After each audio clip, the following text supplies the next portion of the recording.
Hi everybody. So tonight I have another inexpensive meal idea. Something I was craving because our weather has turned really chilly now.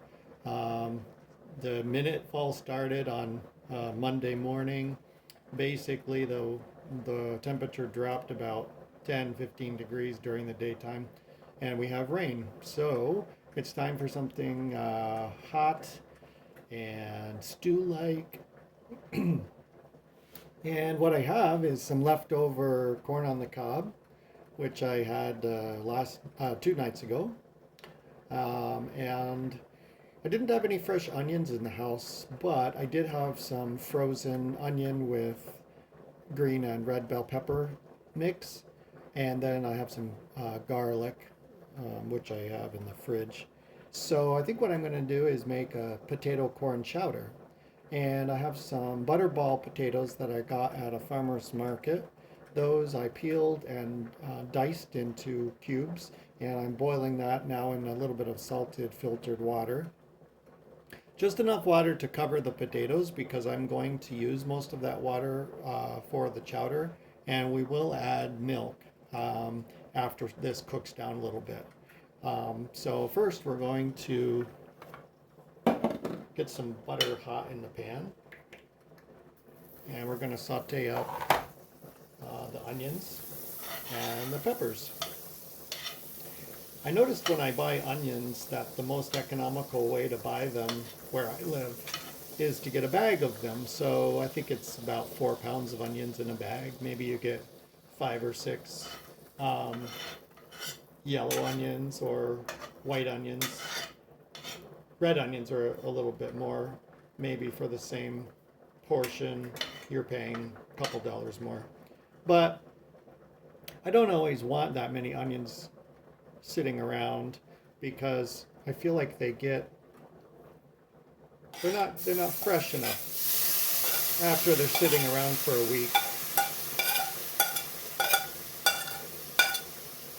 And with the summertime heat, even if I keep them in the dark, I just don't think that's the best plan sometimes. So I do have fresh onions a lot, but I don't have any today, so we're just using the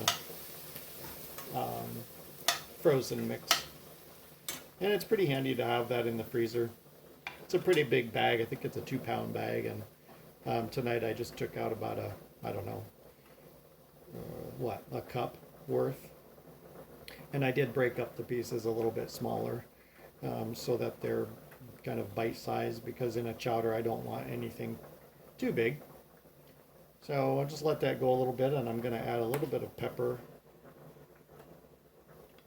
and some herbs.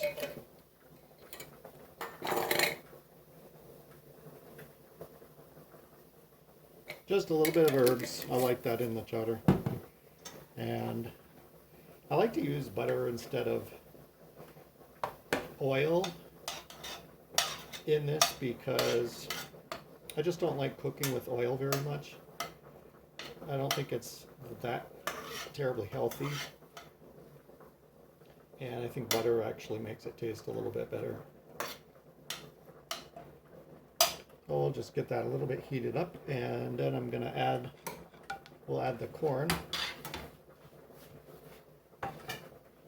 And then all of this goes into the cooked potatoes, and it will kind of simmer for a little bit, maybe, I don't know, maybe 15, 20 minutes, and I won't keep you with me the whole time it's simmering. But what I do is let it kind of simmer down and cook a little bit. I'll go ahead and throw that in.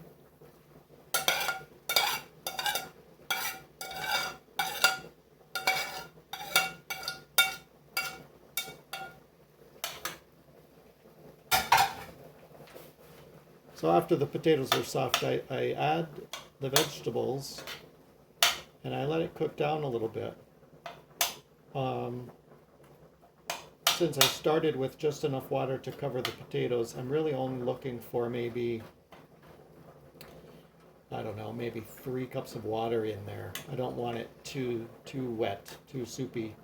I am going to add about a cup or a cup and a half of milk at the end. And I only add the milk at the end and let it warm through. I like my corn chowder really hot, but I don't like to cook the milk very long because it can separate. You have to be careful. Also, it can scald on the bottom of the pan, so it has to be kind of low and slow. Yeah. But this is one of my favorite affordable, cheap, inexpensive dinners. You can use frozen corn if you don't have any fresh corn, or you can use canned corn. I would pick the can of corn that is just packed in water, no sugar. I don't like any vegetables that are, or fruit that are, if they're canned, that are packed in any kind of sugar or corn syrup or fructose syrup. It's just unnecessary. But this corn is really, really good. It's really nice. So all of this goes into the potatoes, and it gets simmered down a little bit, maybe, like I said, 15-20 minutes. And then we add the milk and let that warm through till it's hot, but you want to go low, like on maybe the second or third setting on your range unit.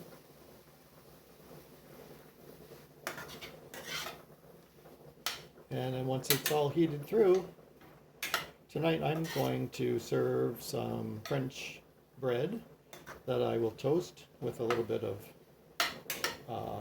butter, and just let the outside of that get crisp and the inside of the bread will be nice and soft. And I have that on the side of a big bowl of chowder. It's really, really good. So let's see what we have here for potatoes.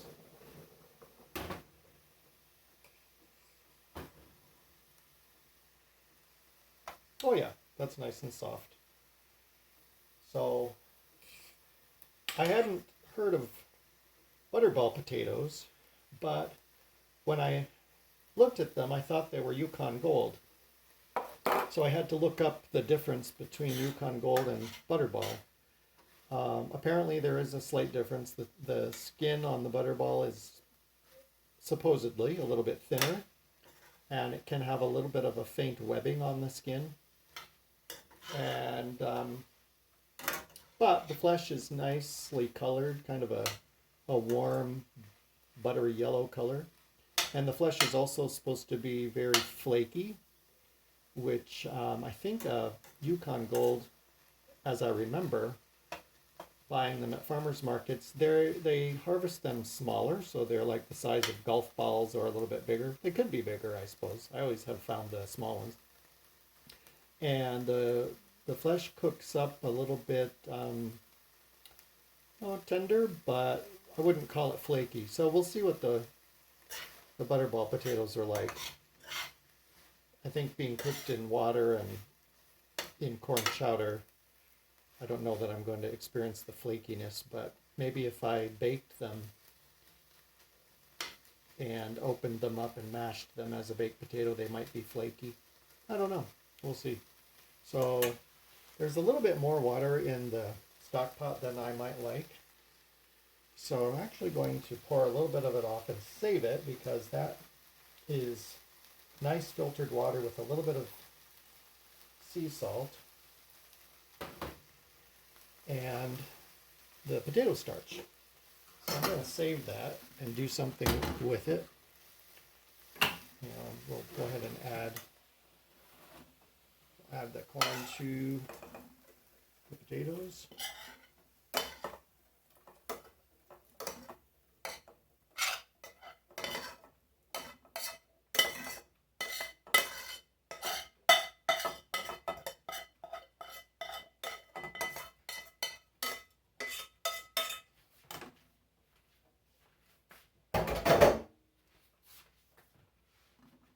And let's see if you can watch that. Basically, we're just going to stir it through a little bit. And we're going to put it back on the heat and put the lid on. And just put it on maybe about, I'm going to start it on 4, just below medium high, and get it to start to simmer. And then I'm going to turn it down to 2 and let it go 15-20 minutes. And then I will add 2 cups of milk, or a cup and a half. I'll start with a cup and a half and see how much liquid there is in the pan. And it's done. So I hope you try it sometime. Have a good night. Bye-bye.